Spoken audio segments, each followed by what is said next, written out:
तर नमस्कार मित्रांनो, सध्या तुम्ही पाहत असाल जे काय अमेरिका, इस्रायल आणि इराणमध्ये जे काय ते सध्या युद्ध चालू आहे आणि त्यामध्ये जे काही निष्पाप बळी मारले जात आहेत, तर तुम्ही ती न्यूज पाहिलीच असेल. लहान मुलींच्या शाळेवरती जो इस्रायल आणि अमेरिकेकडून मिसाईल दागण्यात आला आणि त्याच्यामुळे ज्या काय निष्पाप मुली यांचा जीव गेला, ते कितपत योग्य आहे? तर मला असं वाटतं, की हे जे काही राष्ट्र आहेत आणि त्यांचे जे काही अध्यक्ष आहेत, तर त्यांचे जे काही वैयक्तिक वादविवाद असतील, तर त्याची भरपाई ही सामान्य जनतेने का भरावी?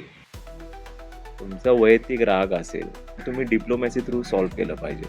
फक्त सुपर पॉवर तुम्ही आहे आणि मिलिटरी स्ट्रॅटेजीचा उपयोग करून जे काही तुम्ही आता युद्ध छेडले, त्याचे येणारे जे परिणाम आहे ना, ते खूप गंभीर असतील.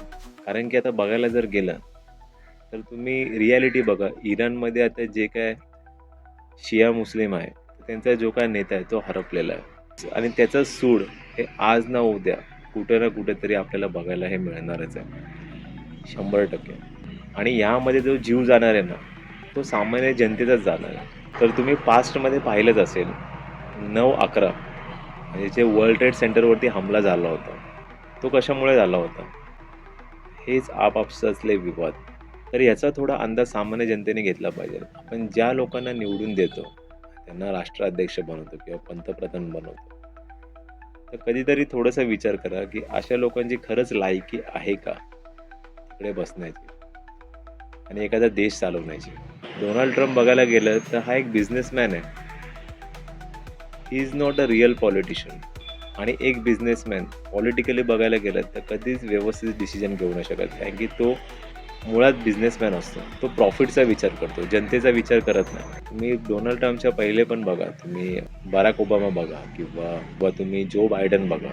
ह्यांनी झिरोपासून म्हणजे बॉटमपासून ते टॉपपर्यंत गरीब जनतेची समस्या बोला किंवा किंवा एखाद्या देशाची सिस्टम कशी हँडल केली पाहिजे डिप्लोमॅसी थ्रू, त्याचं नॉलेज आहे त्या लोकांना.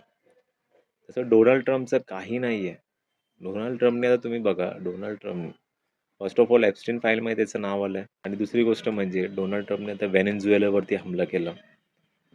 त्याच्यानंतर आता इराणवरती हमला केला. त्यानंतर तुम्ही ग्रीनलँडचं बघा. ग्रीनलँड डोनाल्ड ट्रम्पला हवं आहे. कारण की तिथं नॅचरल रिसोर्सेस आहे. तर ह्यावरून विचार करा तुम्ही, की डोनाल्ड ट्रम्पची ही मानसिकता ही सामाजिक नाही आहे. डोनाल्ड ट्रम्पची मानसिकता ही पूर्णपणे इंडस्ट्रियलिस्ट आहे. म्हणजे जिथं प्रॉफिट असेल, तिकडं कोणाचा विचार करायचा नाही.